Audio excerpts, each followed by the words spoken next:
दोस्तों नमस्कार, राधे राधे। दोस्तों, हम आप लोग को आज एक रामायण से जुड़ी कहानी सुनाने जा रहे हैं, जो हनुमान जी और वाल्मीकि जी की कहानी है। आप लोग को कैसा लगेगा कमेंट में ज़रूर बताइएगा।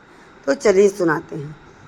हनुमान जी ने महर्षि वाल्मीकि से भी पहले रामायण लिखी थी, लेकिन उन्होंने अपनी लिखी रामायण को स्वयं ही समुद्र में फेंक दी थी। हनुमान जी ने ऐसा क्यों किया, तो उसे अच्छे से समझने और जानने के लिए ऋषि वाल्मीकि की जिंदगी और उनके द्वारा लिखी रामायण के बारे में जानना परम आवश्यक है। इसीलिए पहले हम आपको ऋषि वाल्मीकि के बारे में बताते हैं। दरअसल एक महान रचनाकार और महर्षि बनने से पहले ऋषि वाल्मीकि डाकू रत्नाकर के नाम से जाने जाते थे, जो लूटपाट करके अपना घर चलाते थे। एक बार एक सुनसान जंगल में उन्हें नारद मुनि को देखा तो उन्हें भी लूटने की कोशिश की। तब नारद जी ने रत्नाकर से पूछा, इस तरह के गलत कार्य तुम क्यों कर रहे हो? मैं अपने परिवार के पालन पोषण के लिए ऐसा करता हूँ। अच्छा, तो ऐसा है तो एक बात बताओ कि तुम अपने जिन परिवार वालों के लिए इस तरह के पाप कर्म करते हो, लूटपाट करते हो, क्या उनमें से कोई भी तुम्हारे इस पाप का भागीदार बनेगा? देव ऋषि नारद के इस सवाल से रत्नाकर की बोलती बंद कर दी।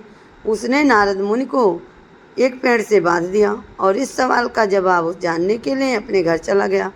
वहां जाकर उसने अपने पत्नी, बेटे, बहू सभी सदस्यों से पूछा, तुम मुझे एक जवाब चाहिए। मैं तुम सबके पेट भरने के लिए जो चोरी, डकैती, पाप कर्म कर रहा हूँ, क्या तुम सब मेरे उस पाप कर्म के भागीदार बनोगे? रत्नाकर के प्रश्न के उत्तर से किसी के पास जवाब नहीं दिया। उनके बच्चे बोले, पाप तुम कर रहे हो, भागीदार मैं क्यों बनूंगा? इसीलिए कुछ नहीं बोला। ऐसे ही काफ़ी दुखी मन से रत्नाकर वापस नारद मुनि के पास लौट आए। उनके चरणों में गिर गए। रत्नाकर, जिन परिवारों के लिए तुम लंबे समय से पाप कर रहे हो, वही इसमें भागीदार नहीं बन सकते, तो भला उनके लिए तुम पाप क्यों करते हो? इस प्रकार नारद मुनि ने रत्नाकर को सत्य का मार्ग दिखाया और राम नाम का जाप करने के लिए कहा। रत्नाकर इसके लिए तैयार भी हो गए, लेकिन परेशानी यह थी कि वो राम नाम का जाप कर ही नहीं पा रहे थे। तब नारद जी ने कुछ सोचकर उन्हें मरा मरा का जाप करने के लिए कहा। तब रत्नाकर मरा मरा का जाप करने लगे और वही मरा मरा का जाप राम नाम हो गया। अब रत्नाकर राम नाम का जाप करने में पूरी तरह से लीन हो गए। राम राम रत्नाकर तपस्या करते हुए कहते लगे। राम नाम का जाप करने में इतना लीन हो गए कि धीरे धीरे करके दीमकों ने उनके शरीर पे अपना घर बना लिया। इस तरह जब उनकी तपस्या पूरी हुई तो उन दीमकों के घर से बाहर निकले।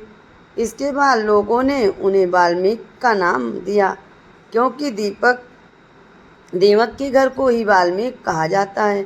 बाद में यही रत्नाकर महर्षि वाल्मीकि के नाम से प्रसिद्ध हुए।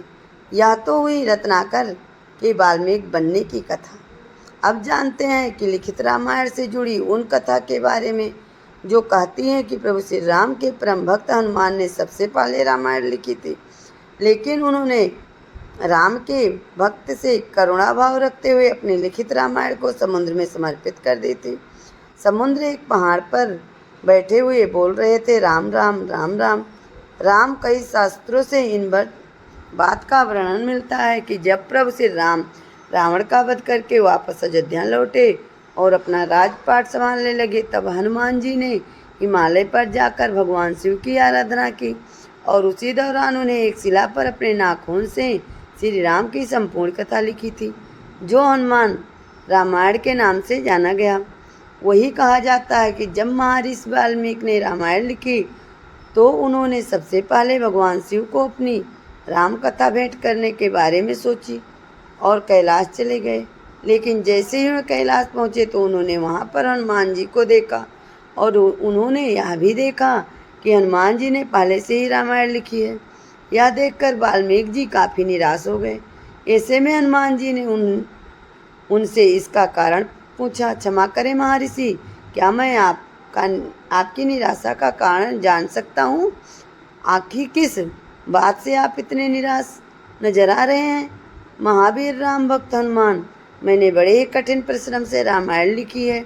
लेकिन आपकी रामायण देखकर लगता है कि अब तो मेरी रामायण उपेक्षित हो जाएगी, क्योंकि आपने जो रामायण लिखी है उसके समझ तो मेरी रामायण कुछ भी नहीं है।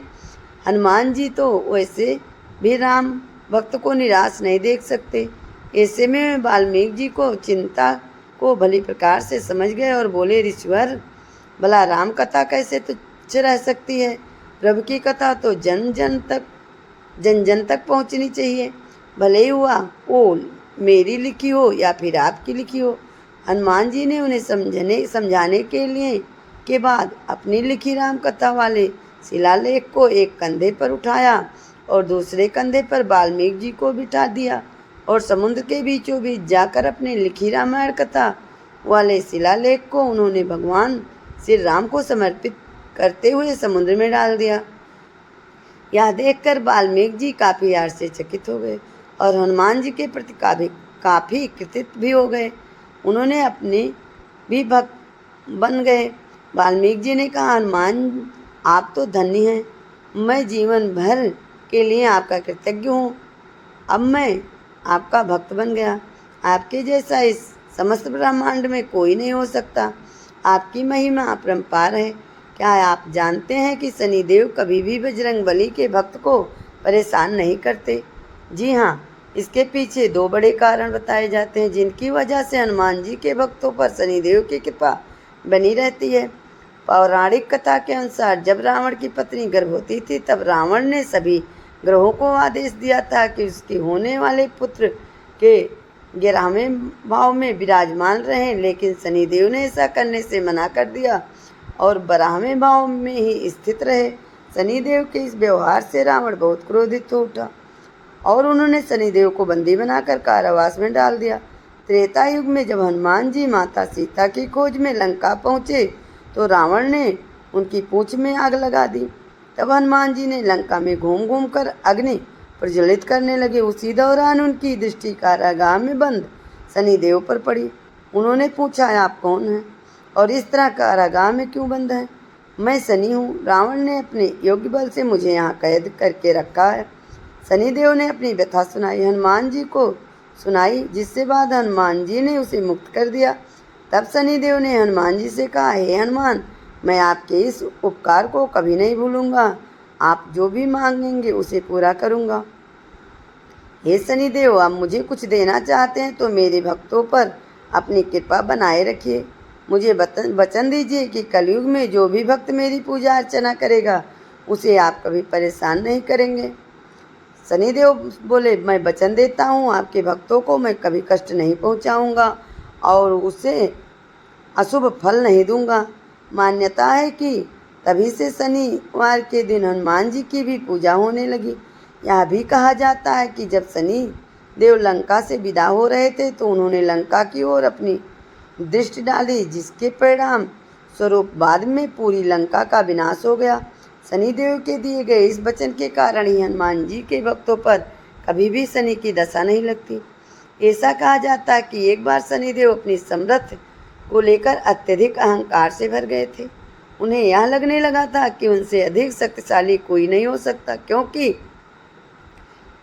एक टेढ़ी दृष्टि से ही लोगों के जीवन में भारी उथल पुथल मचा देती है। इसी घमंड में डूबकर शनिदेव हनुमान जी के पास पहुँचे, जो उस समय भगवान श्री राम की आराधना में लीन थे।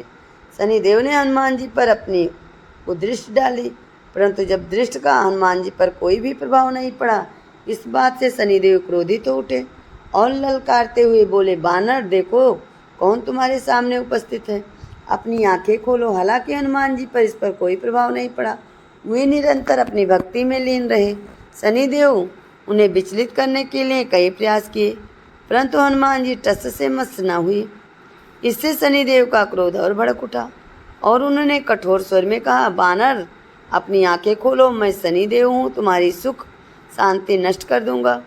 इस संसार में कोई भी ऐसा नहीं जो मेरा सामना कर सके। फिर भी हनुमान जी पर शनिदेव की बातों का कोई असर नहीं हुआ। शनिदेव अत्यधिक क्रोध में आ गए और मुखर होकर बोलने लगे। तब हनुमान जी ने बड़ी शांति से प्रश्न किया, आप कौन हैं महाराज, और क्यों इस तरह क्रोधित हो रहे हैं? कृपया कहीं और मुझे प्रभु श्री राम का स्मरण करने दें। मेरे ध्यान में विघ्न न डालें। शनिदेव को हनुमान जी की यह बात बिल्कुल पसंद नहीं आई। उन्होंने हनुमान जी की भुजा पकड़ ली और अपनी ओर खींचने का प्रयास किया, पर हनुमान जी ने एक झटके में अपना हाथ छुड़ा लिया। तब शनिदेव ने उसकी दूसरी भुजा पकड़ने की कोशिश की, जिससे हनुमान जी को थोड़ा क्रोध आ गया। उन्होंने शनिदेव को अपनी पूंछ में लपेट लिया। यह देखकर शनिदेव को गुस्सा सातवें आसमान पर जा पहुंचा और उन्होंने गर्वपूर्वक कहा, तुम्हारे प्रभु भी श्री राम भी मेरा कुछ नहीं बिगाड़ सकेंगे। यह सुनकर हनुमान जी को बहुत बुरा लगा। उन्होंने शनिदेव को अपनी पूंछ में लपेटकर पहाड़ों और वृक्षों पर पटकना शुरू कर दिया। शनिदेव की स्थिति बिगड़ने लगी और वे हनुमान जी से क्षमा मांगने लगे और अपनी भूल का आभास हो गया था। तब विनती करते हुए बोले, दया कीजिए हे वानर, मुझ पर कृपया करके मुझे अपनी गलती का एहसास हो चुका है, मुझे क्षमा कर दें। भविष्य में मैं आपसे दूर ही रहूँगा, यहाँ तक कि आपकी छाया से भी दूर। तब हनुमान जी ने शनिदेव को अपनी पूंछ के बंधन से मुक्त किया और कहा, शनिदेव, न केवल मेरी छाया से दूर रहना, बल्कि तुम मेरे भक्तों की छाया से भी दूर बनाकर रहोगे, इसका वचन दो। मैं वचन देता हूँ, आपके भक्तों को कभी कष्ट नहीं पहुँचाऊँगा। मान्यता है कि इस वचन के कारण शनिदेव हनुमान जी के भक्तों को परेशान नहीं करते, उन पर अपनी टेढ़ी दृष्टि नहीं डालते। इसके बाद हनुमान जी ने शनिदेव को पीड़ा से राहत देने के लिए सरसों का तेल लगाया, जिससे शनिदेव प्रसन्न हुए और कहा, जो भी भक्त मुझ पर तेल चढ़ाएगा मैं उसका कष्ट दूर करूँगा। दोस्तों, मैं आपसे पूछा था भगवान शिव ने समुद्र मंथन के समय कौन सा विष पिया था। सही उत्तर था हलाहल विष। भगवान शिव ने हलाहल विष क्यों पिया? जब देवताओं और असुरों ने समुद्र मंथन किया तो मंथन के दौरान सबसे पहले हलाहल नामक अत्यंत विषैला विष निकला। हलाहल विष इतना खतरनाक था कि ये देवता और असुरों दोनों के लिए घातक था। इसका प्रभाव पूरे ब्रह्मांड पर पड़ने लगा और चारों ओर हाहाकार मच गया। तब देवता ने भगवान शिव से मदद मांगी। भगवान शिव ने बिना विलंब किए संपूर्ण विश्व को अपने कंठ में रोक लिया, जिससे उनका कंठ नीला पड़ गया। यही कारण है कि महादेव को नीलकंठ कहा जाता है और हर सावन में के महीने में शिवलिंग पर जल अर्पित किया जाता है। अब रावण की तपस्या का सवाल है। रावण किस स्थान पर भगवान शिव की घोर तपस्या की थी? कैलाश पर्वत में, गोकर्ण, श्री रामेश्वर, श्री केदारनाथ? आपका जवाब कमेंट में चाहिए। बोले शनिदेव की जय, बोले हनुमान जी की जय, बोलिए भोलेनाथ की जय।